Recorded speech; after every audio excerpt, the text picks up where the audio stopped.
Hello and welcome to another episode of Zero BS Estate Agency. In this insightful episode, elite estate agent Philip Shaw reveals the single most important factor for maximising a home sale price: impeccable property presentation. Philip passionately argues that compelling online listing photos create that crucial first impression to motivate buyers to view the home. And he shares his proven tactics for upfront conversations with sellers about decluttering, depersonalisation and staging the home like a model apartment before professional photography. Now, while an initial investment may be needed for updates like fresh paint, Philip demonstrates how this small outlay can yield exponentially higher sale proceeds. And beyond presentation advice, Philip offers wisdom on building client trust, providing premium service and justifying higher commissions through exceptional results. This episode equips agents with concrete strategies from an elite performer for optimizing every listing's marketability and profit potential. And if you're a seller, you'd better listen too.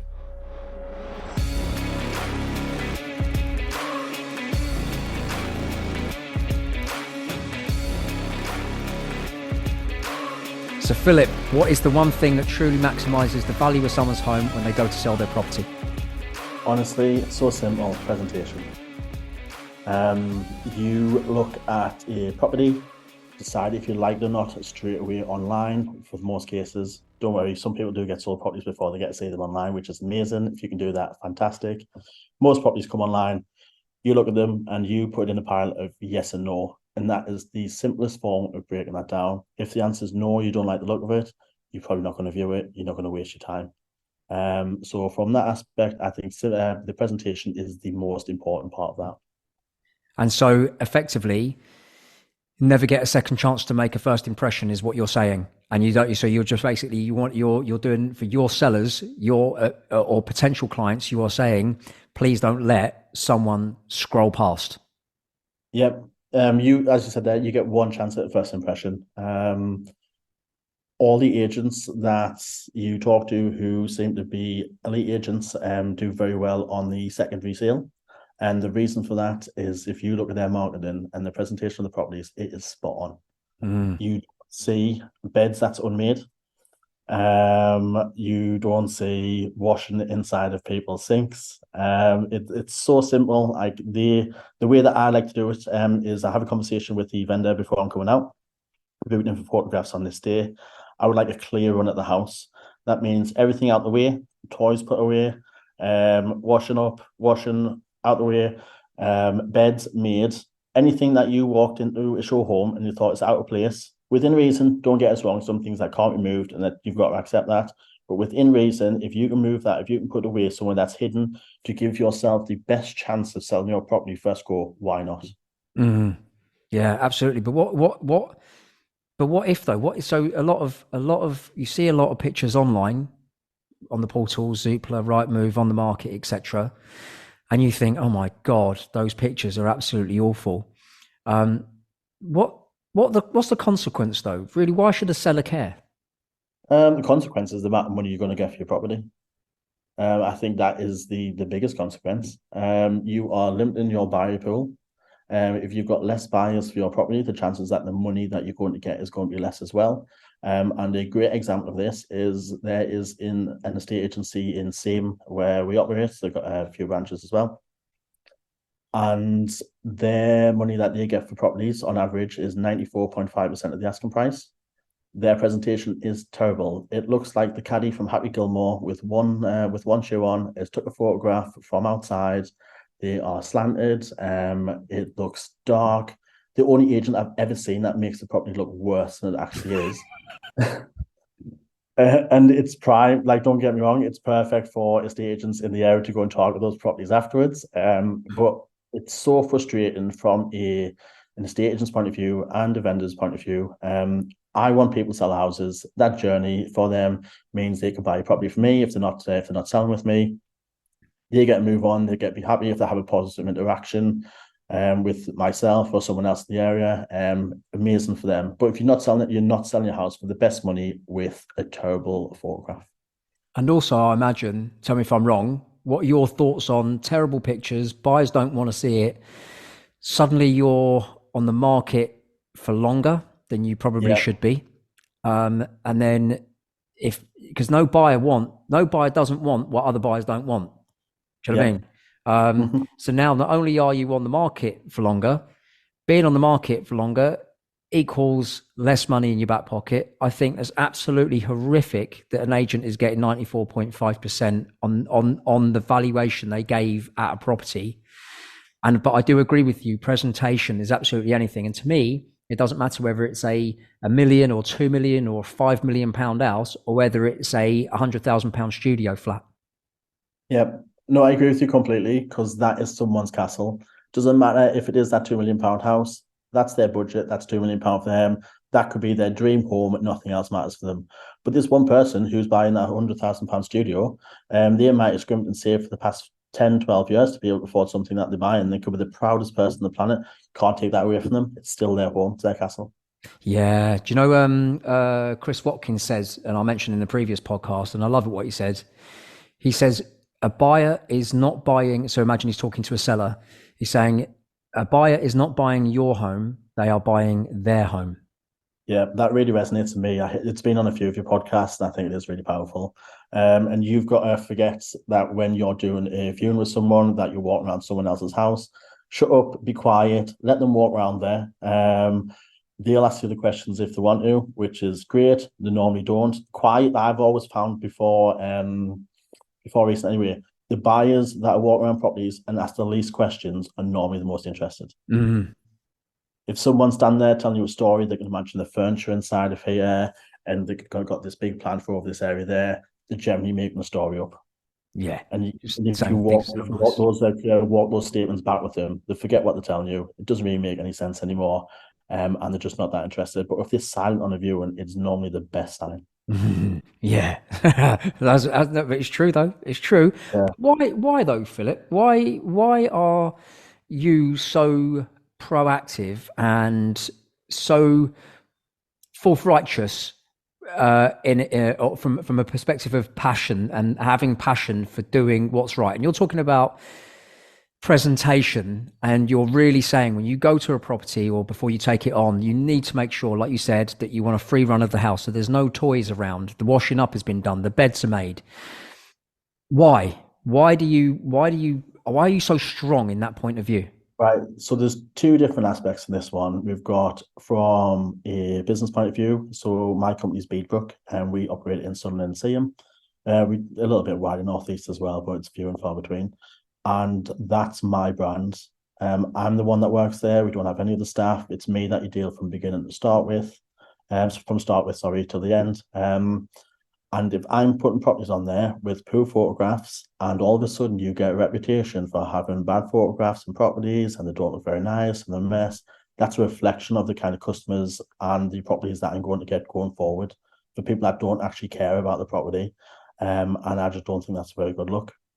The other side of the coin is that you've got vendors. The vendors that you want to work with are the people that's proud of the homes, the ones that's serious about moving. If you're serious about moving, you don't mind investing £200 on a coat of white paint for your 2 front rooms, or making sure that you've had the carpets cleaned a little bit and get some of the marks off them. It's pretty simple stuff. You're investing £300 to hopefully get another 3,000 back later on down the line when you've sold. But having that strategy though, Phil, that means that property won't come on the market on Monday. You're going to delay your seller from putting the property on the market with you, right?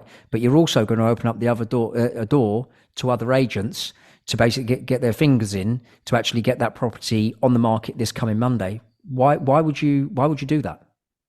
Honestly, the amount of people that get things done on the Friday when you've done the valuation and you book photographs in for Tuesday, over the course of that weekend is like, right, we want to sell, we're serious, we're not going to take too long about it, because you want that vendor that is wanting to move and not going to take 12 months to move. You want them that's on the market as often as as quick as possible. And if they're serious about doing, the fact that they've got to spend one day of the weekend putting a coat of paint on, tidying around the house, it's not a big deal. They've got to do that every time a viewing comes around anyway. Well, personally, I would. You want them to put the coffee on for people walking in, so it's got a nice smell. You don't want the smell of whatever weird food that they've had for tea. Yeah. So you want your property to smell nice, presentations, not just look like it's an overall experience, not just that does it look okay.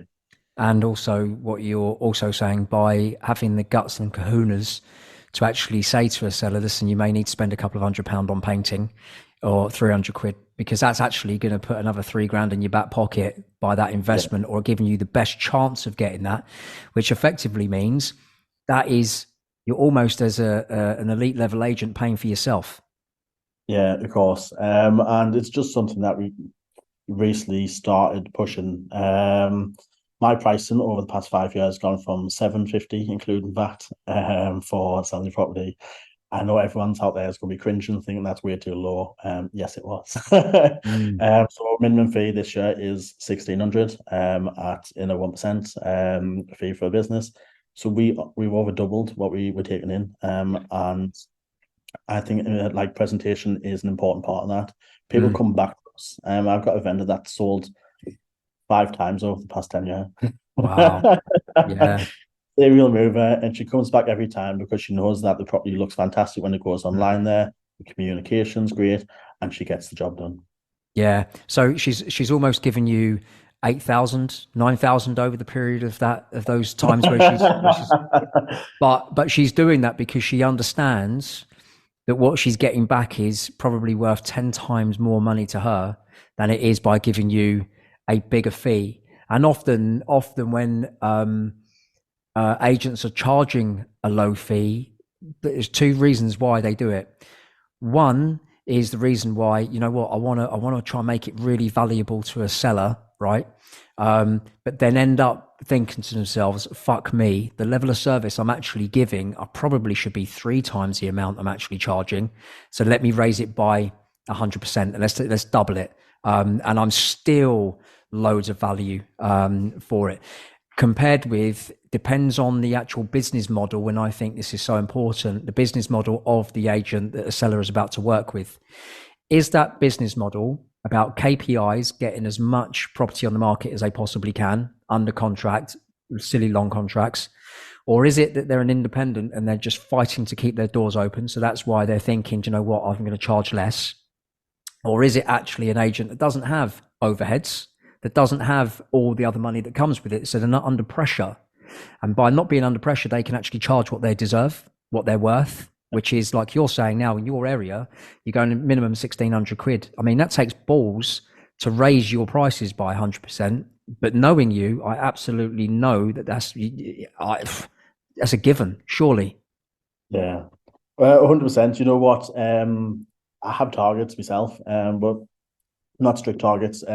So every year, for me to keep the doors open, we've got 50 houses that we want to sell, and we've got a letting portfolio that keeps the everything else ticking over.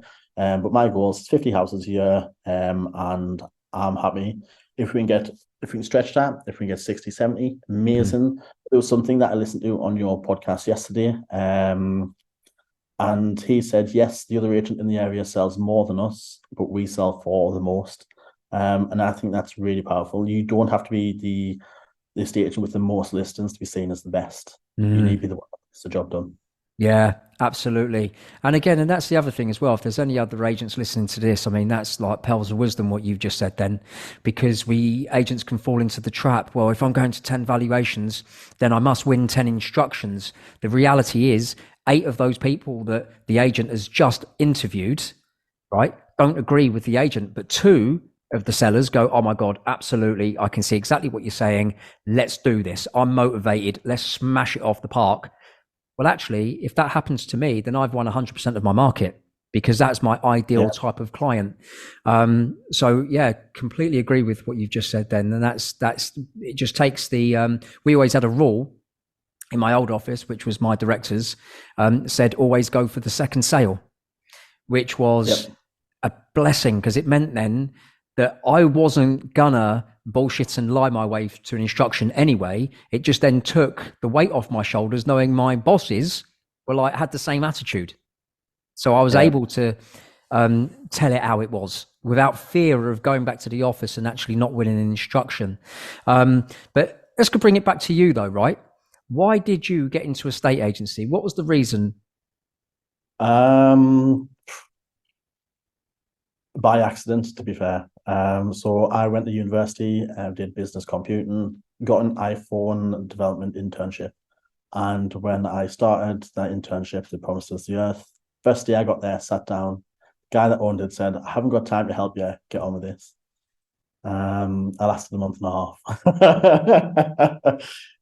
My dad at the time had a lettings agency, and they were doing okay. So I came on board with that, changed loads of the processes because they're working on spreadsheets, and bought into expensive systems that in hindsight I would never touch with a large ball, but you play with what's in front of you at the end of the day. And then 4 or 5 years in, after doing all the lettings, tenant fee ban came in, made things a lot more difficult. All the estate agents in the area got into lettings as well, so it made sense that a letting agency would get into sales, and that's kind of how it came to focusing more on the estate agency side. Yeah, no, man, I wicked love that. And I love the fact that you've got the bedrock of lettings is actually your sort of short and quick and fast deals getting done. And then, of course, looking after sellers the way you're looking after sellers. And again, and that's what being, the difference between an elite level agent and an agent who is just an estate agent is that an estate agent sees things as just a transaction. That's it. It's just a KPI. It's just a transaction. Whereas what you're doing, and the other guys that I've asked to come on this podcast, is you are pushing boundaries. So I know you're talking about like presentation being the biggest thing and actually the one that's actually going to maximize the value of someone's home. But I also know from speaking to you, you have so many more things in your locker behind the scenes that may not necessarily be seen, but actually gets sellers moved from A to B. Like superior methodology, superior strategy, all of that sort of stuff. Well, everyone forgets about that. And when you phone up someone, and we've spoken about this many times, and the one thing that they do is ask you a million questions that no one's interested in. Changing that mindset to, right, I'm actually going to have a conversation, develop a relationship with someone, gives you repeat business. It gives you someone that is not afraid to phone you up and ask you a question when you need to, rather than sat on hands thinking, I wish I asked him if we can go and have that second viewing on Saturday, because they feel really awkward about phoning Sandra, who's in the office, that they don't know anything about. So I think that important, that customer service, development relationship. Yes, presentation is the most important thing, but there's so many different aspects for it. Valuations, knowing your figures. Loads of people have came on your podcast and said knowing your figures is so important. And it's not something that I'd really done previously. But when you sit down, break it down, and actually have the conversations with the prospective vendors about this is the amount of properties that I sell, and this is the amount that we get for you. So if you actually come with me and I charge £200 more, you're actually getting £1,000 more in your pocket. Like it's a no-brainer. The math stacks up. Those percentage can be very small as well. You can be 0.5% more in comparison to someone's asking price, and it's still thousands of pounds. Yeah, completely. I absolutely, totally agree with you. Right. Philip Shaw, you've been absolutely fantastic, mate. Thank you so much for coming on this podcast. Honestly, it's wicked. Your point of view is completely valid, and I'm totally with you. And any sellers out there as well, right? If you've got an agent, when you're talking about like presentation, and they say, "Oh, it's fine, we just take a couple of pictures and we'll put it on Rightmove," kick them out the door. Literally kick them out the door. And because they will cost you thousands, and you ain't saving any money on a shitty low fee, because that fee is going to end up being a hell of a lot more expensive.